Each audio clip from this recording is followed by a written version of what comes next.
They called him the Ghost of Granite Ridge, a dirty, silent savage living in a shack above the timberline. And when Lydia, the daughter of the town's most bankrupt merchant, agreed to marry him, the laughter was deafening. Bo Sterling, the man who had promised her the world only to leave her for a railroad heiress, toasted to her misery in the town square. He said she'd be dead of cold or starvation by winter. He was wrong, because that quiet man in the mountains wasn't just a hunter. He was the keeper of a secret that would bring the entire Sterling Empire to its knees. And by the time the snow melted, nobody was laughing anymore. The humiliation didn't happen in private. In Granite Ridge, nothing ever did. The town was carved out of the rock and dust, a place where privacy was as scarce as water in August. Lydia Miller stood on the wraparound porch of the Sterling Manor, clutching a glass of warm punch that tasted like bile. Inside, the chandeliers, imported all the way from St. Louis, cast a golden glow over the people who had once been her friends. Or so she thought. Her father, Thomas Miller, had been a good man, but a terrible businessman. When the Miller General Store finally collapsed under the weight of credit, he had extended to miners who never struck gold. Their standing in the town collapsed with it. They were destitute. And Bo Sterling, the son of the town's founder, Mayor Archibald Sterling, had made his choice clear. "Lydia, be reasonable," Bo had said earlier that evening, cornering her near the cloakroom. He smelled of expensive bay, rum, and arrogance. "I can't marry a pauper. It's bad for the family image. The railroad deal is coming through. I need a wife with assets. Cordelia Banks has timberland." She looked at him now through the window. He was laughing with Cordelia, his hand possessing her waist in a way he used to hold Lydia's. "Look at her," a voice sneered from the doorway. It was Mrs. Gable, the banker's wife. She didn't bother to lower her voice. Standing there like a lost puppy. Does she think Bo is going to change his mind? Her father can't even afford flour. "I heard her father tried to sell his horse just to buy her that dress," another woman tittered. Lydia felt the heat rise up her neck, a burning shame that made her eyes sting. She needed to leave. She turned to descend the porch stairs, desperate to vanish into the cool autumn night when she collided with a wall of rough wool and leather. She gasped, stumbling back. The man standing at the bottom of the stairs was terrifying to most. He was huge, broad-shouldered, and dressed in buckskins that had seen better days. His beard was thick and dark, hiding half his face, and a heavy bear fur coat hung from his shoulders. Silas Caldwell. The town called him the Ghost. He came down from the high peaks only twice a year to trade furs for ammunition and salt. He rarely spoke. Rumors swirled that he was a fugitive, a murderer running from the law in Texas, or simply a madman who preferred the company of wolves. The chatter on the porch died instantly. The silence was heavy, filled with disdain. "Watch where you're going. Mountain trash," Bo shouted, stepping out onto the porch, a champagne glass in hand. He looked down at Silas with a sneer that curdled Lydia's blood. "This is a private party. We don't smell like wet dog here." Silas didn't look at Bo. His eyes, a startling, clear gray beneath the brim of his battered hat, were fixed on Lydia. He didn't move. He didn't apologize. He just looked at her with an intensity that made her breath catch. I'm sorry, Mr. Caldwell," she stammered, stepping around him. "Lydia!" Bo called out, his voice dripping with mock pity. "Don't run off. Since you're so desperate for a husband, maybe the savage will take you. He probably needs someone to skin his squirrels." The crowd erupted in laughter. It was a cruel, braying sound that echoed off the canyon walls. Cordelia covered her mouth with a lace fan, her eyes dancing with malicious glee. Lydia froze. The tears she had been fighting threatened to spill over. She was 22 years old, penniless, and now the punchline of the town's cruelest joke. Silas Caldwell turned his head slowly. He looked up at Bo Sterling. The movement was slow, deliberate, like a predator assessing prey. The laughter faltered slightly. "She needs a home," Silas said. His voice was a low rumble, like rocks shifting deep underground. It was the first time many of them had heard him speak in years. "She has nothing," Bo spat. "Her daddy is broke. She's got nothing but the clothes on her back." Silas looked back at Lydia.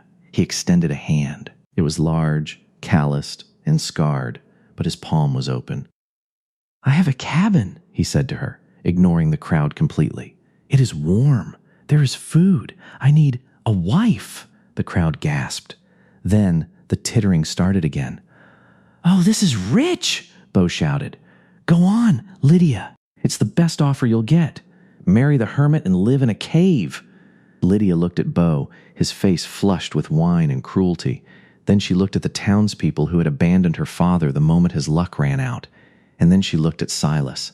There was no mockery in his gray eyes, only a strange, quiet patience. She was drowning. Her father was sick. Their home was being foreclosed on by Bo's father next week. She had no options.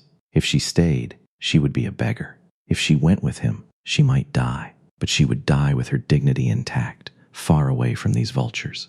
Lydia took a breath that shuddered in her chest. She lifted her chin, staring directly at Bo. You're right, Bo, she said, her voice shaking but loud enough to be heard. It is the best offer I've received, because it comes from a man, not a boy pretending to be one. The silence that followed was absolute. She placed her hand in Silas Caldwell's rough palm. I accept.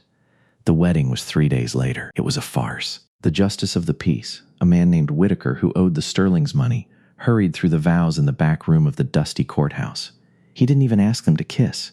He just signed the paper, spat tobacco into a bassoon, and waved them out. There were no guests. Lydia's father was too ill to leave his bed at the boarding house, though she had promised him she would send for him once she was settled. He had cried when she told him, gripping her hand, begging her not to go with the wild man. But she had no choice. Ready? Silas asked. She nodded, clutching her single carpet bag. It contained 2 dresses, her mother's Bible, and a small daguerreotype of her parents. Silas helped her onto a mule. He didn't have a carriage. He walked alongside the animal, leading them out of town. As they passed the saloon, men came out to jeer. Don't get eaten by the bears! Lydia! Send us a postcard from hell! Silas didn't flinch. He kept his eyes on the horizon, his stride long and steady. The journey up the mountain was grueling. They climbed for hours, leaving the dusty scrub of Granite Ridge behind. The air grew thinner, sharper. Pine trees replaced the sagebrush. The wind began to bite, cutting through Lydia's thin woolen shawl. She watched Silas's back. He hadn't said a word to her since they left the courthouse. Fear began to coil in her stomach. What had she done? She had married a stranger, a man who lived on the edge of the world. Was he cruel? Was he mad? By the time they reached the plateau, the sun was setting, painting the snow-capped peaks in violently bright shades of orange and purple. We are here, Silas said, halting the mule. Lydia looked up, expecting a lean-to or a cave, as Bo had predicted. She gasped. It wasn't a cave. It was a cabin, yes, but it was massive. Built from thick, hand-hewn logs that fit together seamlessly, it sat in a sheltered cove protected by a towering granite wall. Smoke curled lazily from a stone chimney. There was a stable to the side, and a well-tended garden patch that had been put to bed for the winter. It looked solid, permanent. Silas lifted her down from the mule. His hands were strong, gripping her waist firmly but releasing her the moment her boots touched the ground. Go inside, he said. I will tend the mule. She walked up the steps and pushed open the heavy oak door. The warmth hit her first. A roaring fire crackled in a hearth big enough to roast a whole deer. But it was what filled the room that stopped her in her tracks. She had expected dirt floors and animal skins. Instead, she saw polished floorboards covered in intricate, woven rugs. Navajo designs, rare and expensive. There was furniture, heavy and dark, that looked like it had been shipped from the east. And books. One entire wall was lined with shelves, overflowing with leather-bound volumes. Shakespeare. Blackstone's commentaries on the laws of England. The nations. She walked over to a desk in the corner. It was cluttered with papers, maps, and surveying equipment. A brass telescope sat on a tripod near the window. You like to read? She spun around. Silas was standing in the doorway. He had shed the heavy bear fur coat. Underneath, he wore a simple flannel shirt and suspenders. Without the hat and the coat, he looked younger. His face was still hidden by the beard, but his eyes were watching her closely. Yes, she whispered. I was a teacher, before the school lost its funding. But these books, This furniture. Who are you, Silas? He walked over to the fire and began to stoke it, his back to her. A man who values his peace, he said quietly. And a man who knows that in Granite Ridge, if you have nothing, they treat you like a dog. But if they know you have something, they treat you like a target. He turned to face her. You are safe here, Lydia. I know why you married me. You needed an escape. I needed someone to witness what comes next. What comes next? She asked, her heart pounding. He reached into his pocket and pulled out a small, velvet pouch. He tossed it onto the table. It landed with a heavy, metallic thunk. Open it. She reached out, her fingers trembling. She loosened the drawstring and upended the pouch. 3 nuggets of gold, each the size of a robin's egg, tumbled onto the polished wood. They gleamed in the firelight, heavy and pure. That is from the creek that runs 50 yards behind this cabin, Silas said, his voice void of emotion. And that is the smallest part of what I have found. She stared at him. The town thought he was a pauper, a scavenger surviving on scraps. Bo Sterling had mocked him for being a savage. Does anyone else know? She asked. No, Silas said. But the Sterling family is trying to buy the land rights to this mountain. They think it's worthless timber. They offered the state pennies for it. He walked toward her, and for the first time, she saw a flicker of dangerous anger in his eyes. Tomorrow, the survey maps on that desk go to the land office in Helena via a courier I trust. Once those are filed, this mountain, and the mother lode vein running beneath it, belongs to us, to you and me. He paused, looking at the wedding ring on her finger, a simple band he had pulled from his pocket at the courthouse. They laughed at you, Lydia, he said softly. They humiliated you.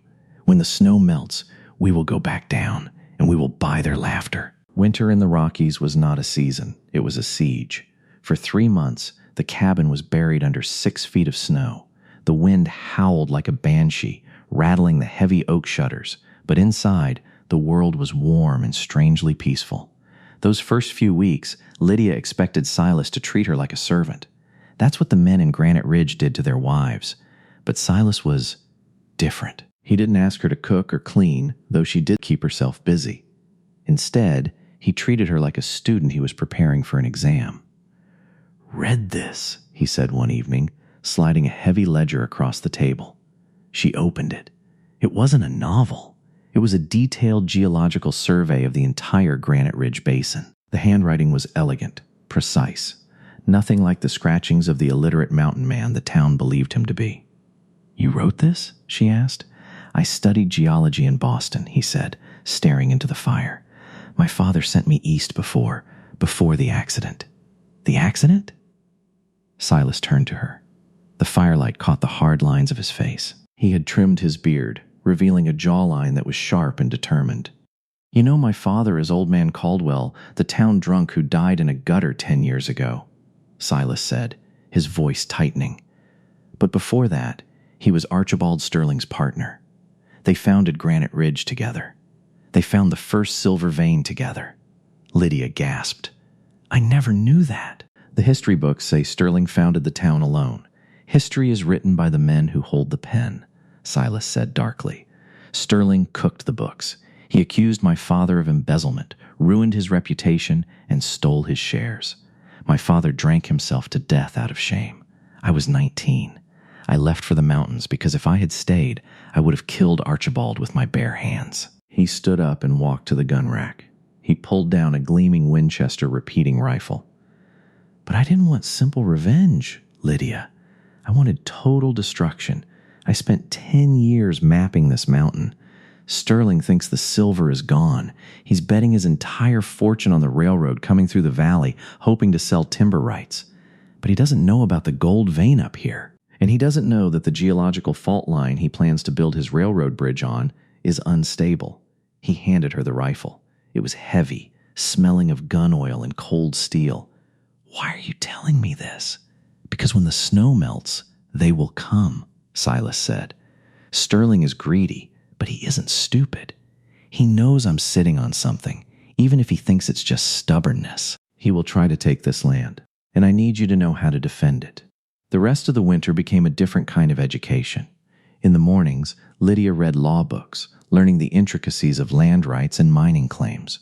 In the afternoons, Silas took her out into the biting cold. He taught her how to shoot. At first, the recoil bruised her shoulder and the noise made her flinch. She missed the targets, pine cones set up on a log, by yards. "Don't close your eyes," Silas commanded, standing behind her. His chest was pressed against her back, his heat seeping through her coat. "Look at the target. Breathe out. Squeeze between heartbeats." By February, she could hit a pine cone at 50 paces. By March, she could field strip the rifle and put it back together in under a minute. But it wasn't survival skills she learned. She learned about the man. She learned that he played the violin when he thought she was asleep, the melancholic notes drifting from the loft. She learned that he had gentle hands when he tended to the horses. And she learned that her hatred for the Sterlings was a candle compared to the inferno burning inside him. One night, a blizzard raged outside, burying them even deeper. They sat by the fire, the tension between them thick and electric. They were married in name, but they had slept in separate beds. Him in the loft, her in the main room. "You're not the girl who walked out of that party," Silas observed quietly. Lydia looked down at her hands. They were rougher now, calloused from chopping wood and loading rounds. "No, that girl was weak." She waited for someone to save her. Silas reached out and took her hand. His thumb traced the lifeline on her palm. "You saved yourself, Lydia. I just opened the door." He looked at her then, not as a partner or a student, but as a woman. The intensity of his gaze made the breath catch in her throat. "When we go down there," he whispered, "we go as equals, the ghost and his queen." He didn't kiss her. He didn't have to. The promise in his eyes was far more intimate than any touch. They were a two-person army, waiting for the thaw. The thaw came in April. The world turned from white to a muddy, violent brown. The creeks swelled, roaring down the mountain like angry veins. They were preparing the pack mules for the trip to the assay office in Helena, a 3-day journey to bypass Granite Ridge entirely, when the dogs started barking. Silas froze. He dropped the saddle he was holding and signaled for Lydia to get inside. "3 riders," he said, his voice low. "Coming up the switchback. Is it the sheriff?" she asked, grabbing the Winchester from the rack. "No. Sheriff Grady rides a white mare. These are bays, hired guns." Her heart hammered against her ribs, but her hands were steady.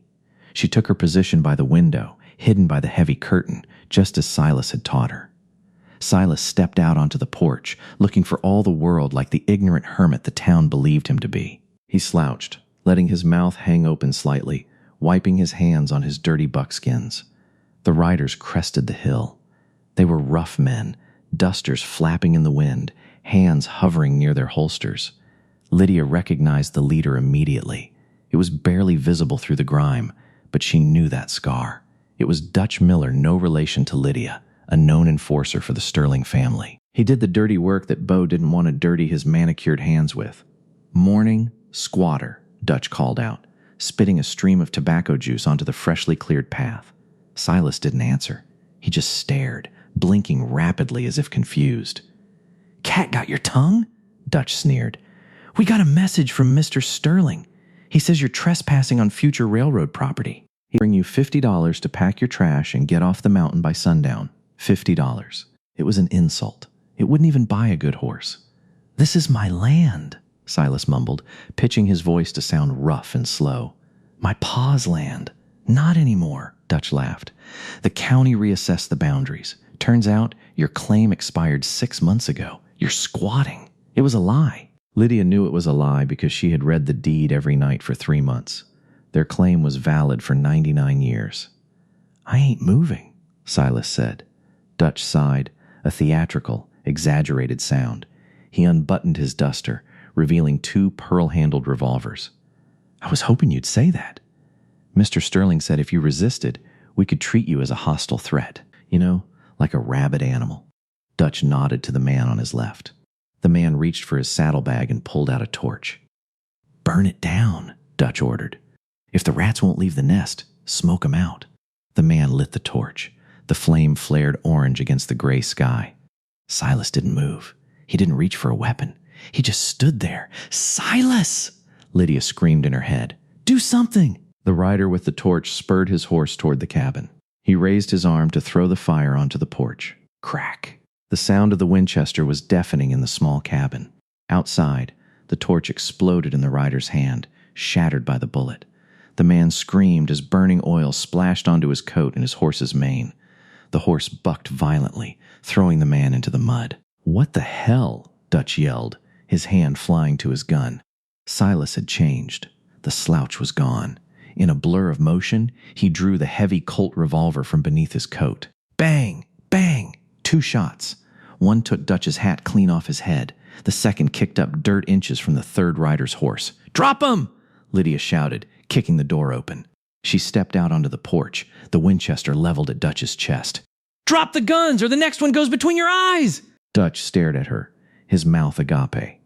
He looked from Silas, who stood like a statue of death, to her, the meek Lydia Miller, holding a rifle with the ease of a veteran soldier. "Lydia?" Dutch stammered. You're supposed to be dead or starving."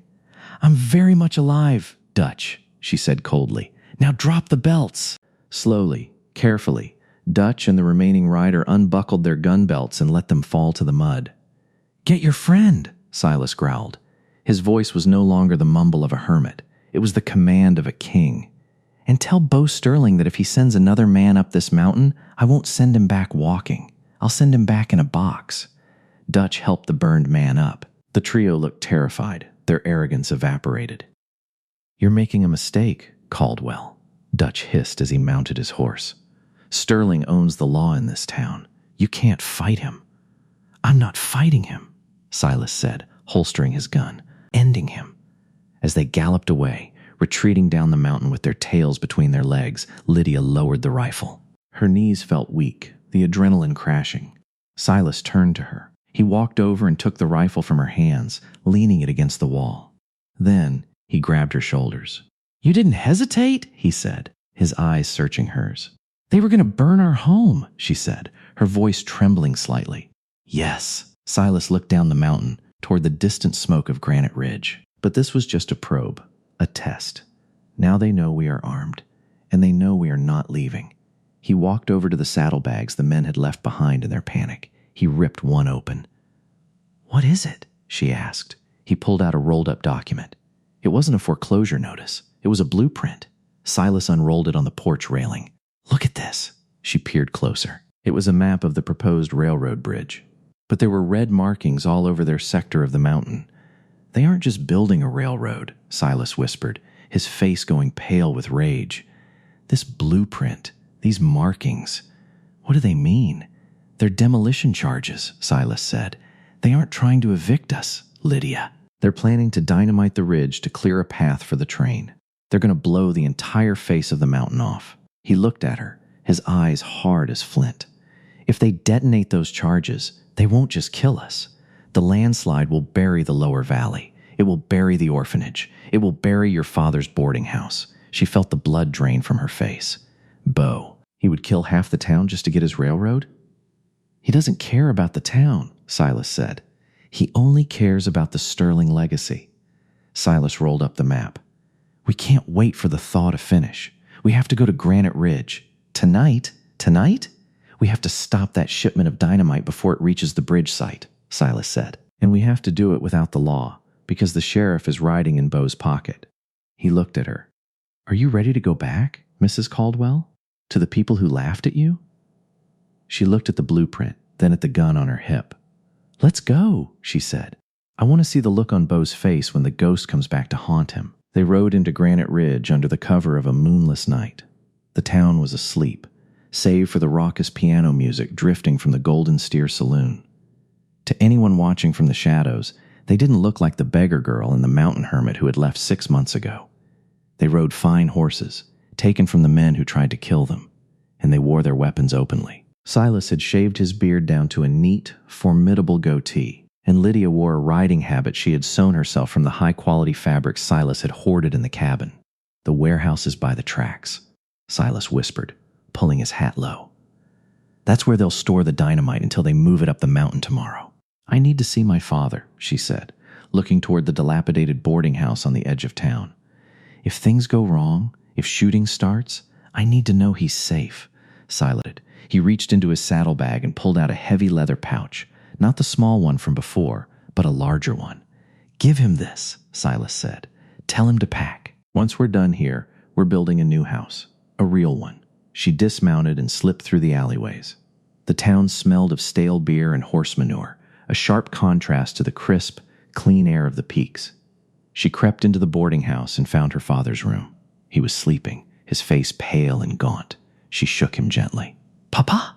His eyes fluttered open. When he saw her, he gasped, reaching for his spectacles. Lydia? Are you a ghost? No, Papa. I'm alive. She pressed the heavy pouch into his hand. He felt the weight of it, the distinct clink of raw gold. What is this? It's the future, she whispered fiercely. Silas found the mother lode. Papa, we're rich, richer than the Sterlings ever dreamed, but you have to stay inside. Do not leave this room until I come for you. Tears streamed down his face. They said you were dead. Bo said. Bo is a liar, she said, kissing his forehead. And tomorrow, everyone will know it. She slipped back out into the night. Silas was waiting by the train depot. The Sterling warehouse was guarded by a single man, old Pete, half blind and sleeping in a chair. Silas moved like smoke. He didn't hurt the old man. He simply slipped past him, picking the lock on the warehouse door with a dexterity that surprised her. She followed him inside. The smell of sawdust and nitroglycerin was overpowering. There, Silas pointed. Stacked against the back wall were crates marked Danger, EX Plosives. There was enough dynamite there to level the mountain, just as Silas had predicted. But next to the crates was a desk, cluttered with shipping manifests and correspondence. Silas began rifling through the papers. He was looking for something specific. Got you, he hissed. He held up a letter. It was on the stationery of the Union Pacific Railroad. Listen to this, Silas read, his voice tight. Mr. Sterling, per our agreement, once the geological fault at Granite Ridge is cleared by your proposed demolition, we will proceed with the bridge. We acknowledge your report that the explosion may cause significant collateral damage to the Lower Valley Township, but as you stated, the population is negligible and the land is cheap. Lydia felt sick. He signed off on it? He agreed to destroy the town? He didn't just agree to it, Silas said, slamming the paper down. He pitched it as a cost-saving measure. He grabbed the letter and a ledger book that lay beneath it. We have the proof, she said. We should go to the sheriff. Sheriff Grady? Silas scoffed. Grady is on Sterling's payroll. If we give this to him, it will disappear into a fireplace within the hour. No, we need a judge. And the circuit judge is in town for the spring festival tomorrow. The spring festival, she realized. The whole town will be in the square. Exactly, Silas said. A grim smile touched his lips. Sterling loves an audience. Let's give him one. They spent the next hour working quickly. They didn't steal the dynamite. That would be too obvious. Instead, Silas used his knowledge of chemistry. He opened the crates and carefully severed the mercury fuses, rendering the sticks inert. It looked dangerous, but was harmless clay. Let them try to blow the mountain now, Silas muttered. They retreated to the outskirts of town, camping in a dense thicket of cottonwoods. They didn't sleep. They cleaned their guns. They watched the sun rise over the town that had broken them. Are you afraid? Silas asked as the first light hit the church steeple. No, she said, surprised to find it was true. I'm not afraid. I'm impatient. The town square was packed. The spring festival was the biggest event of the year in Granite Ridge. Bunting draped the storefronts, and a brass band played off-key patriotic tunes. On a raised wooden platform in the center of the square, the town's elite sat on velvet chairs. There was Mayor Archibald Sterling, looking like a bloated toad in his silk waistcoat. And there was Bo. Bo looked magnificent, Lydia had to admit. He was polished, handsome, and smiling that dazzling smile that had once fooled her. Next to him sat Cordelia Banks, looking bored. Bo stood up, raising his hands for silence. The crowd quieted. Friends, neighbors! Bo bellowed. Today is a historic day. I am proud to announce that the Sterling family has finalized the deal with the Union Pacific. The railroad is coming to Granite Ridge. Cheers erupted. People threw hats in the air. They saw dollar signs, jobs, prosperity. They didn't see the landslide that would bury their homes. However, Bo continued, his face darkening theatrically, Progress has enemies, savage enemies. There are those who would stand in the way of our future. Squatters on the mountain who refuse to vacate land that belongs to the future of this town. He's talking about us, Lydia whispered to Silas. They were standing at the back of the crowd, their hats pulled low, cloaks covering their fine clothes. Let him finish, Silas said calmly. But fear not, Bo shouted. We have taken measures. By this afternoon, the obstruction on the ridge will be removed, and construction will begin. Removed, Silas repeated. He means vaporized. It is time, Silas said. He didn't shout. He didn't run. He simply began to walk through the crowd. There was something about the way he moved, a heavy, undeniable momentum that made people step aside. Lydia walked beside him, her head held high. As they moved through the throng, people began to notice. The whispering started. Is that? It's the ghost. Look at Lydia Miller. She looks different. The crowd parted like the Red Sea. They walked right up to the base of the platform. Bo froze mid-sentence. His eyes went wide. He looked at Silas, then at Lydia. He saw the quality of their clothes, the expensive leather of their, the heavy iron on their hips. You, Bo sneered, though his voice cracked slightly. I thought you'd be halfway to Mexico by now. Or dead. Disappointed? Lydia asked, her voice carrying clearly over the silent square. Get him out of here, Mayor Archibald shouted, standing up. Sheriff, arrest these trespassers! Sheriff Grady stepped forward, his hand on his gun. Now, Silas, don't make a scene. Read this first, Sheriff, Silas said. He didn't draw his gun. He drew the letter. He didn't hand it to the sheriff. He handed it to Judge Blackwood, the circuit judge who was sitting as an honored guest on the platform. Judge Blackwood was a stern man who suffered no fools. He took the letter, adjusted his spectacles, and read. The silence in the square was agonizing. All eyes were on the judge. As he read, the judge's face turned a deep, angry red. He looked up at Bo, then at the mayor. Is this authentic? The judge demanded, his voice booming. I don't know what that is. Bo stammered. It's a forgery! That savage wrote it. It is signed by the vice president of the Union Pacific, the judge roared. And it details a plan to intentionally cause a landslide that would, and I quote, eliminate the lower housing district to save grading costs. A gasp rippled through the crowd. The lower housing district. That was where half the town lived. They were going to kill you, Lydia shouted, turning to the crowd. To save money on a bridge, they were going to bury you in your sleep. Lies! Bo screamed. He was losing control. She's a bitter, scorned woman, and he's a madman. Am I? Silas stepped onto the platform. He towered over Bo. 10 years ago, your father stole the Caldwell claim. He said there was no silver left. He was right. There was no silver. Silas reached into his coat. There was gold. He tossed the large nugget onto the table in front of the mayor. It hit the wood with a heavy thud that sounded like a gavel. And not just a nugget, Silas said. The mother lode? The survey you stole from my father? You read it wrong. You were looking for silver in the shale. The gold was in the quartz, deeper down. I found it. The mayor stared at the gold, his face turning gray. He knew. He knew instantly that he had been outplayed. I have filed the claim in Helena, Silas announced to the crowd. The mountain is mine. The gold is mine. And as of this morning, Silas pulled out a second document. I have purchased the debt of the Granite Ridge Mercantile Bank. The crowd murmured in confusion. That means, Silas said, looking directly at Bo, that I own the mortgage on this town. I own the mortgage on your house, Bo. And I own the note on your father's failing timber business. Bo's face twisted into a mask of pure hatred. His world was crumbling.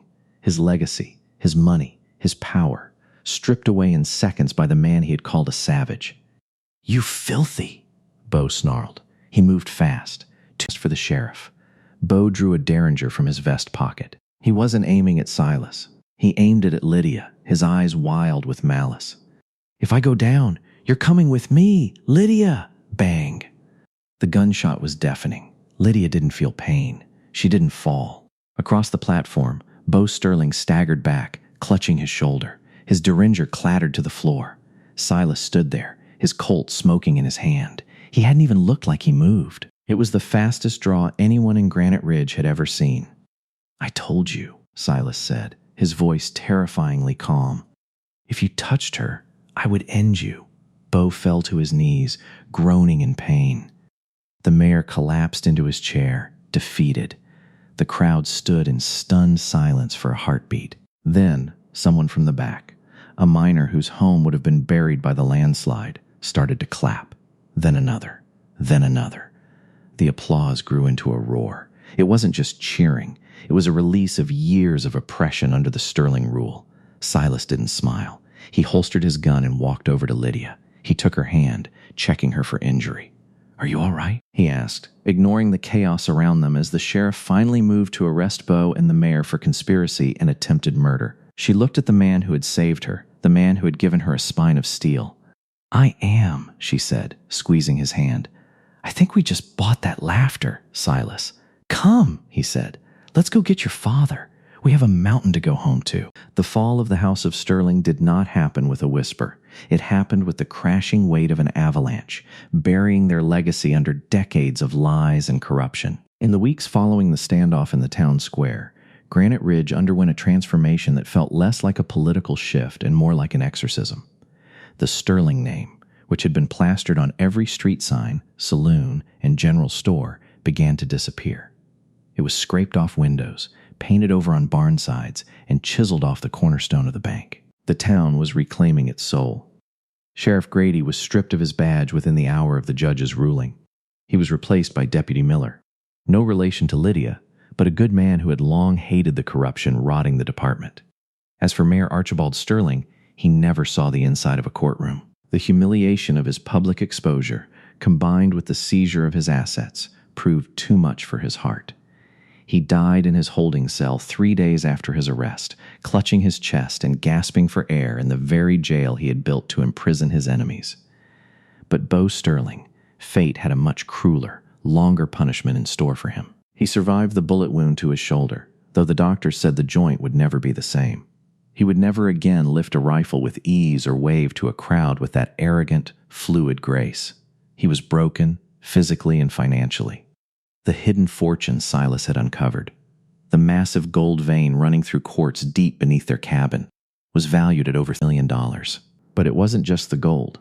Silas, true to his word, had exercised his rights as the holder of the bank's debt. They didn't just have money, they had leverage. The final nail in the coffin came on a Tuesday morning in late May. It was the day of the great auction. The Sterling Manor, the sprawling estate on the hill that had loomed over the town like a castle, was being liquidated to pay the family's insurmountable debts. The entire town turned out. They didn't come to buy. Most couldn't afford a single crystal goblet from the Sterling collection. They came to witness the death of a dynasty. Lydia arrived in a carriage that Silas had ordered from St. Louis. It was black lacquer with silver trim, pulled by 2 matching bays. Her father sat across from her, looking healthier than he had in years. Good food, a warm bed, and the absence of crushing debt had put the color back in his cheeks and the sparkle back in his eyes. "To think," Papa whispered, looking out the window at the crowd, 6 months ago, I couldn't even walk past these gates without looking at my shoes in shame. "Look up, Papa," she said, smoothing the silk of her deep blue dress. "Today, everyone looks at us." The carriage stopped. Silas stepped out first. He wore a tailored black suit that emphasized the width of his shoulders, but he refused to wear a tie, keeping the top button of his shirt open, a subtle reminder that he was still a mountain man at heart. He offered Lydia his hand. A hush fell over the lawn as she stepped down. The last time these people had seen her at this house, she was being mocked, wearing a faded dress and holding a cup of bile-tasting punch. Today, she wore diamonds at her throat that cost more than the mayor's yearly salary. They walked through the crowd, which parted like the Red Sea.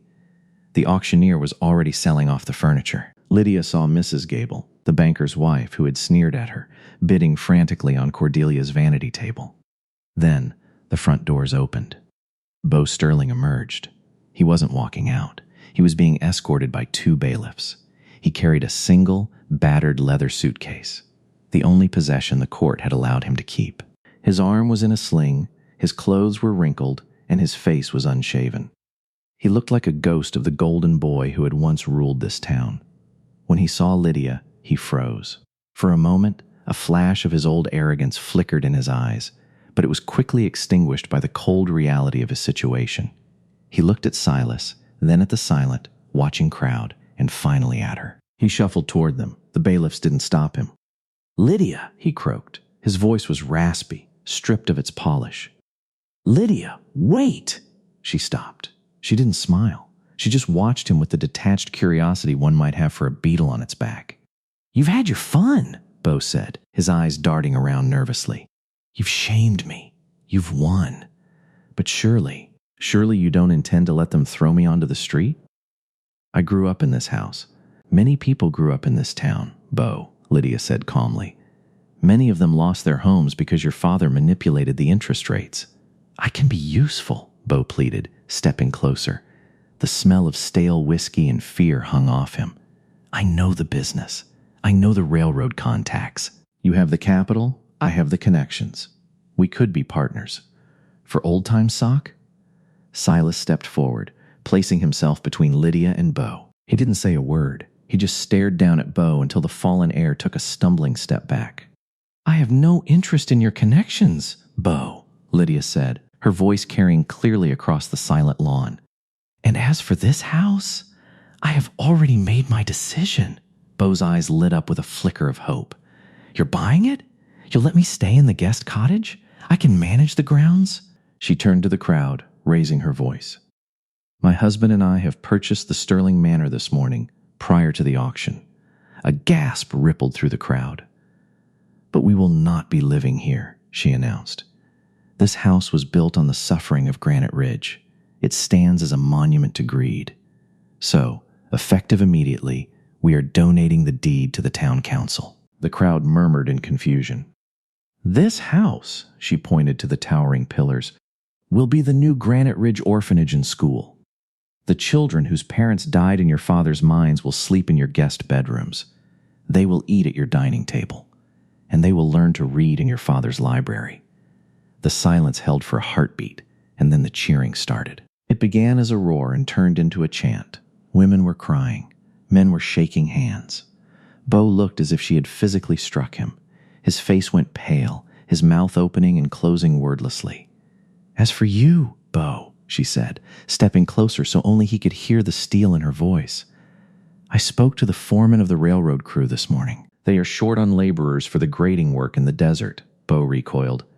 "Manual labor? I am a Sterling. Not anymore," she said coldly. "Now, you are just a man who owes a debt to society. The pay is $2 a day. It's hard work, swinging a hammer under the sun. But it's honest. It might finally make a man of you." She signaled to the bailiffs. "Get him off my property." As Beau was led away, dragging his feet in the dust, Lydia saw a flash of pink silk near the garden gate. It was Cordelia Banks. She looked terrified. Her parasol was trembling in her hand.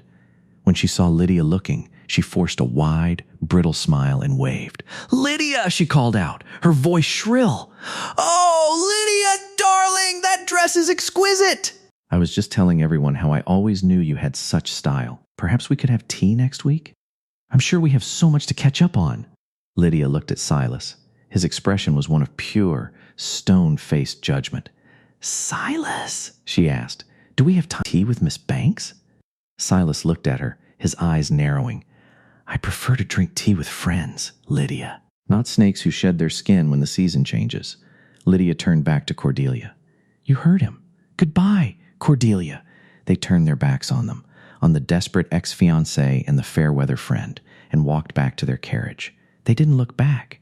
They were no longer the villains of her story. They were merely footnotes in a chapter she had finished writing. They did not stay in town. They built a new life, far above the pettiness of the valley. A year later, their new home was finished.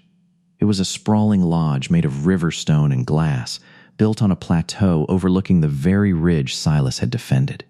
It was filled with books, warmth, and the laughter of her father, who spent his days gardening in the sun. One evening, as the sun dipped below the peaks, painting the sky in violent shades of violet and gold, Lydia stood on the balcony. In her arms, she held their son, Thomas, named after her father. Silas came up behind her. He was still the quiet mountain man she had married, though his rough edges had smoothed into a powerful, quiet confidence. He wrapped his large arms around her and the baby, his chin resting on top of her head. "Look at the town," Silas rumbled, his voice vibrating against her back. Far below, the lights of Granite Ridge were twinkling. The train whistle blew in the distance, a train that now ran safely through the valley, carrying prosperity to everyone, not just the elite. "They used to laugh at us down there," she whispered, remembering the cold wind on the courthouse steps. Silas turned her in his arms. He kissed her forehead, then looked down at their son. "Let them laugh," Silas said softly. "The wolves do not concern themselves with the opinions of sheep. We have our mountain, we have our gold, and we have each other." The wind howled through the pines, the same wind that had once threatened to freeze her to death. But now, it sounded like a symphony. It was the sound of victory. The ghost of Granite Ridge had found his life, and the beggar girl had found her crown. And that is how Lydia and Silas turned the tables on the people who despise them, proving that the quietest men often hold the loudest power. It's a brutal reminder that karma doesn't always come quickly, but when it hits harder than a freight train. What do you think? Did Bo Sterling deserve a harsher punishment, or was losing his empire and being forced to work on the railroad the ultimate justice? Personally, I think seeing his home turned into an orphanage was the perfect twist. Let me know your thoughts in the comments below. I read every single one. If you enjoyed this story of revenge, romance, and hard-won justice, please hit that like button. It really helps the channel grow and tells me you want more stories like this. And don't forget to subscribe and ring the bell so you never miss a new upload. We have a dark mafia revenge tale coming up next week that features a twist you will never see coming. Thanks for watching, and I'll see you in the next